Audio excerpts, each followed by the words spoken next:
Alright, this is a quick update video on my previous homemade LED flashlight that you can see on my Slipstream Wash channel.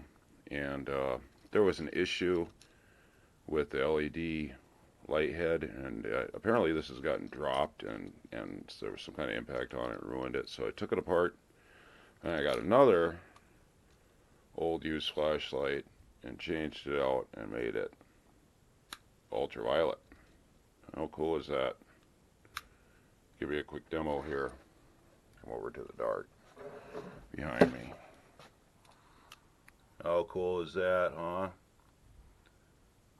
And some of those ultraviolet lights are expensive, but with the cheapy head out of a cheapy ultraviolet flashlight, I made a really cool, quite powerful ultraviolet flashlight, as you can see, which is useful for all kinds of things. Alright, I just wanted to give you a quick update on that.